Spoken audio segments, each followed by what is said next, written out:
राजीव रंजन जी, JDU ने कुछ प्रश्न पूछे हैं, लेकिन आपको नहीं लगता है कि बैठक के दिन इस तरह का दबाव बनाना ऐसी छवि पेश करता है कि आप लोगों में एकजुटता अंदर ही नहीं है?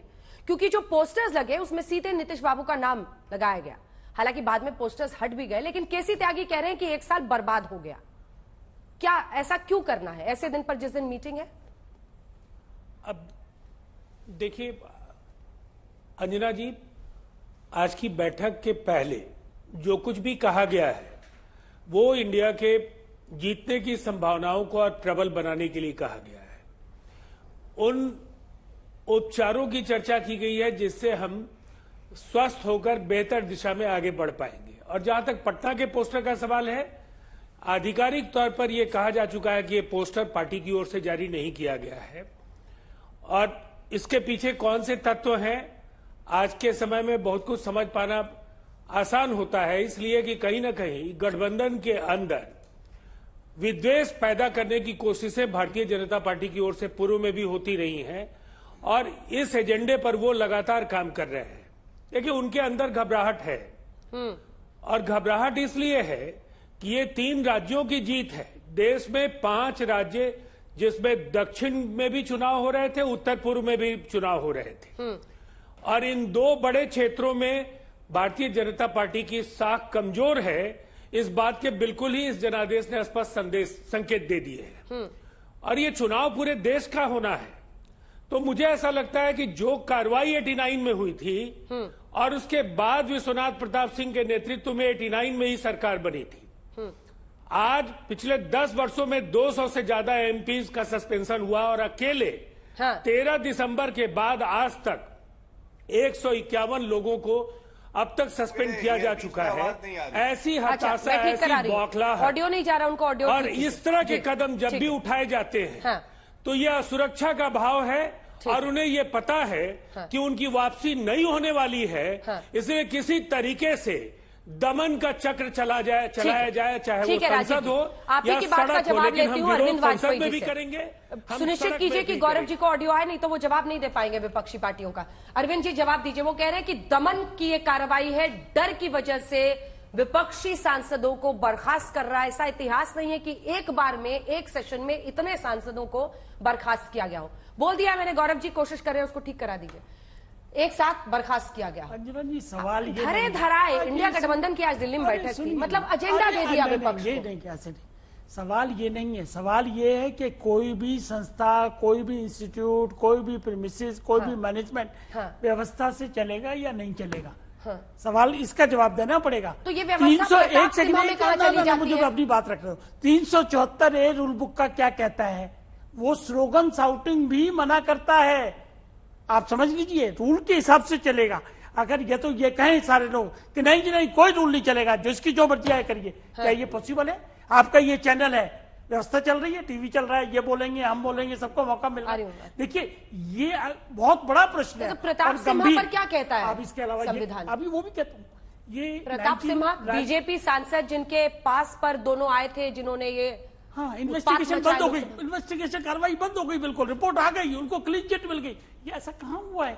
क्या हो गया है? मतलब सब लोग परिपक्व हैं लेकिन हर मुद्दे पे राजनीति करेंगे, ये गलत है। आप कहिए कि व्यवस्था नहीं होनी चाहिए, सब उड़दंग बचाओ, जो मर्जी करिए। खुद इन्होंने तय किया कि हम प्ले कार्ड लेके नहीं आएंगे, खुद इन्होंने तय किया कि हम वेल में नहीं आएंगे। उसके बावजूद भी वही प्ले कार्ड चल रहे हैं, ठीक है, उसके बाद भी वही रवैया चल रहा है इनका। तो कार्रवाई नहीं की जानी चाहिए। और 89 में राजीव गांधी प्राइम मिनिस्टर थे, एक दिन में 63 एमपीओ को सस्पेंड किया था, आप याद करिए। और उसमें क्या हुआ था कि साबुद्दीन बच गए थे, उन्होंने आके बाद में कहा मैं भी सस्पेंड माना जाऊं। सीट शेयरिंग पर कब डिसीजन होगा अनुराग जी? इनसे एक सवाल, दिसंबर का महीना भी खत्म हो रहा है, छोड़िए ना उसे, ये वाला छोटा सा पूछ लीजिएगा, लेकिन 5 सेकंड का नहीं, बहुत जरूरी है। इन्होंने कहा प्ले कार्ड लेके आए थे, तो एक तो संसद में मौजूद भी नहीं थे, उनको भी आपने निकाल दिया। वो तो दिल्ली में भी नहीं थे, उनको भी आपने पार्लियामेंट से निलंबित कर दिया। तो इसके मतलब क्या, बर्खास्त कर दिया, क्या मतलब था इसका? वो तो थे भी नहीं वहां पे। इसके मतलब अपनी गलती से, इसके मतलब आपकी मानसिकता है कि वहां लोकतंत्र को जिंदा नहीं रहने देना है। विपक्ष जो वहां बोलना चाहता है, जनता की आवाज, सुरक्षा के मुद्दे पे बात करना चाहता है, आप नहीं चाहते कि बात बाहर आए। कुछ ना कुछ तो बात है जो आप छुपाने की कोशिश करते हो, हर बात पे आप विपक्ष को रोकते हो बोलने से, इसका क्या मतलब है? इसके बारे में जवाब दे दीजिए। चेहरा कौन?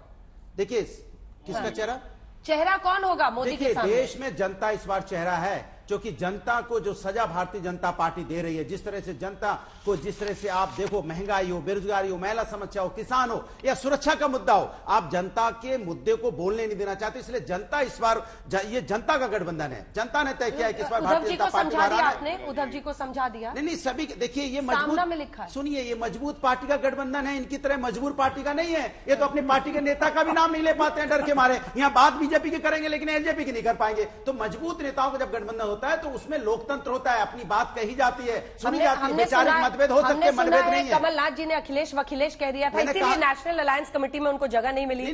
बघेल साहब, गहलोत साहब को मैंने जगह आपसे मिली। क्या कहा कि ये हमारे वैचारिक मतभेद हो सकते हैं लेकिन मतभेद नहीं है, क्योंकि राष्ट्र के मुद्दे पर हम एक हैं, क्योंकि राष्ट्र और लोकतंत्र सबसे बड़ा होता है। किसी भी दल, किसी भी पार्टी से राष्ट्र बड़ा है और राष्ट्र के मुद्दों पर हम सब एक साथ खड़े हैं। ये बात इनको माननी पड़ेगी। राष्ट्र के मुद्दे पर भदौरिया साहब एक सवाल नहीं भूल जाए, एक सवाल लेता है, इन्होंने मजेदार बात देखिए, जो सांसद तीनों की बातों कौशलन जिसको जो आए उनको पकड़ने वाले, जो अंदर घुसे उनको पकड़ने वाले को संसद से बाहर, और जिसने पास बना के प्रताप ने भेजा वो पार्लियामेंट के अंदर बैठा है। कौशलन को आपने बर्खास्त कर दिया। जवाब गौरव, तरीका नहीं है।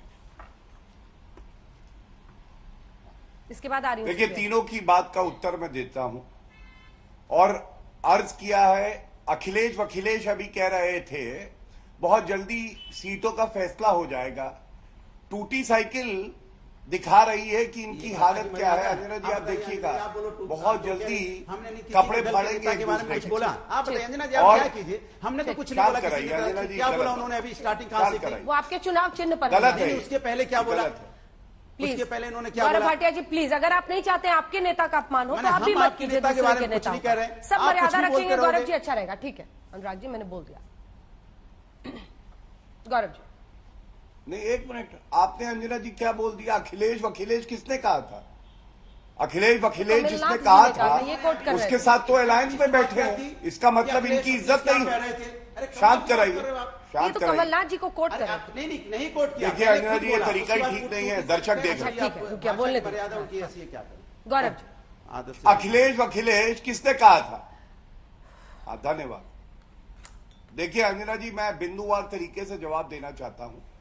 सबसे पहले कांग्रेस की प्रवक्ता का जवाब दे दूं। रस्सी जल गई पर बल नहीं गया। अभी 3 प्रदेशों में करारी हार हुई है। हाँ। उसके बावजूद भी कह रहे हैं कि ये जो भी हो रहा है संसद की मर्यादा के अनुरूप नहीं हो रहा है। मैं पूछना चाहता हूं, कौन व्यक्ति है जो फ्लाइंग किस दे रहा था संसद के परिसर में? कौन व्यक्ति है जो आपने देखा किस तरह से झप्पी मार रहा था प्रधानमंत्री जी को, जिसका मैंने बताया? और यह भी सत्य है, नर्सरी के बच्चे को भी पता है कि घमंडिया का गुरूर जाएगा टूट, क्योंकि जनता इनसे गई है रूठ। और 546 सीटें हैं, ये भी राहुल गांधी को नहीं पता, लेकिन नर्सरी का बच्चा बता देगा। अरे आज सवाल ये पूछा जाएगा, कांग्रेस पार्टी ये तो मानती है कि अकेले में दम नहीं है भारतीय जनता पार्टी से टक्कर लेने के। आप हमारे लिए एकजुट हो रहे हो। कौन है ये जो वंशवाद से पहचाने जाते हैं, जो आज की डेट में पर्याय है भ्रष्टाचार का? और ये भी सच है इनका लीडर नहीं है, ये भी सच है कन्वीनर नहीं है, ये भी सच है सीट शेयरिंग नहीं हुई, और ये भी सच है भोपाल में पहली मीटिंग होनी थी, मीटिंग होने से पहले ही निरस्त हो गई। अब मैं एक और बात जेडीयू से कहूंगा। जेडीयू के प्रवक्ता बता रहे हैं कि दक्षिण में भी चुनाव है। अरे ये पहली बार लोकसभा के चुनाव दक्षिण में है क्या? 303 सीटें जो आई थी 2014। गौरव जी एक सेकंड आपको टोक रही हूं। गौरव जी, सीट बंटवारे पर इंडिया गठबंधन में मुद्दा उठा है। 31 दिसंबर तक सीट बंटवारे की डेडलाइन तय कर दी गई है, यानी 2023 में 31 दिसंबर तक सीट बंटवारे को लेकर डेडलाइन तय कर दी गई है। अब आपको नहीं लगता है टीएमसी समेत कई दलों ने तय की है डेडलाइन, ये बड़ी चुनौती होगी बीजेपी के लिए? गौरव भाटिया जी, अगर BJP versus one candidate of opposition होता है। हाँ, देखिए ऐसा है, मैं आपको उत्तर प्रदेश के परिप्रेक्ष्य में कुछ कहूंगा। आप याद करिए 2017 में सपा और कांग्रेस साथ साथ आए थे, क्या हुआ? साइकिल गई टूट और कांग्रेस का पंजा गया छूट और दोनों गिरे और मुंह पर चोट लगी। उसके बाद 2019 में सपा बसपा साथ आए थे। आपको मालूम है सपा की सीटें 14 में 5 थी, 19 में 5 ही रही, बड़ी नहीं। बसपा की 10 हुई और 64 सीटें किसकी आई? भारतीय जनता पार्टी की। जी। इसी तरह से पश्चिम बंगाल में कांग्रेस और लेफ्ट एक साथ आए थे, क्या हुआ? वहां पे एक सीट आई। मैं केवल इतना कहना चाहता हूं, आज एक ही गारंटी है पूरे देश में, वो गारंटी है मोदी जी की गारंटी, विश्वसनीयता की पहचान, जो देश हित में कार्य करते हैं। ये घमंडिया केवल वंशवाद में बिलीव करते हैं। ये जो घमंडिया का दल है, ये सिर्फ और सिर्फ सांप्रदायिक राजनीति करता है। इसीलिए सवाल पूछ रहा हूं, सीताराम केसरी को इज्जत ना मिले, पीवी नरसिम्हा राव को इज्जत ना मिले, सिर्फ गांधी परिवार को इज्जत मिले। राहुल गांधी को खुश करने के लिए उपराष्ट्रपति का अपमान करते हैं। इतने बड़े चाटुकार हैं, पैदा होते ही चाटुकारिता करने लगते हैं, थोड़ा सा समझिए, संसद की गरिमा को भंग करते हैं और उपराष्ट्रपति का अपमान करते हैं। थोड़ा सा शब्दों की सही बात बोल रहा हूँ। नहीं, मतलब फिर तो कोई अंत ही नहीं है ना। उपराष्ट्रपति का अपमान किया है। हाँ नहीं, ठीक है, आप अपमान शब्द बोलिए, लेकिन ऐसी भाषा ही बोलिए जो आप अपने बच्चों के सामने बोल पाए, हम लोग अपने बच्चों के सामने सुन पाए, बोल पाए। सुनिए, ऐसा है, सुनिए, बच्चे देख रहे हैं उपराष्ट्रपति के लिए इन्होंने क्या किया। हाँ ठीक है, आप अपमान का मुद्दा उठाइए, संसद के भवन में फ्लाइंग किस दी है, बच्चों ने देखा है। ऐसे शब्दों से बचिए, बच्चों ने देखा है, वो ये सिखाएंगे हमारे बच्चों को। ठीक है, मोदी तेरी कबर खुदेगी, ये बच्चों ने नहीं देखा। चौकीदार चोर है, बच्चों ने नहीं देखा हमारे देश के, तभी ये हालत हो गई है इनकी। ठीक है, क्योंकि हमारे देश के बच्चे देखते हैं कि किस तरह की घमंडिया दल है ये। ठीक है, सुप्रिया शिने जी कोई जवाब बात दीजिए। नहीं बोली मैंने। सुप्रिया शिने जी जवाब दीजिए, और तब भी टाइमर ऑन रखिएगा जब विपक्ष की 3 पार्टियों की आवाज एक साथ उठेगी और पक्ष की तरफ से 2 लोग हैं, तो वो भी कंबाइंड टाइम निकाल लीजिएगा। कुछ टाइमर्स कांग्रेस पार्टी को भी लगाने चाहिए। इनकी यही आदत, पक्ष की तरफ से 2 ही लोग हैं। नहीं, और खड़गे जी ने टाइमर लगाने की जरूरत है, और जरूरत इसलिए क्योंकि 4.5 मिनट मैंने जबानी जमा खर्च सुना और अभी फिर से बोलते जा रहे हैं। या तो उनको चुप करा दीजिए, क्योंकि मैं चुप रही थी उनके गौरव जी नहीं, आवाज नीचे कीजिए। गौरव जी प्लीज उनको बोलने दीजिए और बुलवाइए।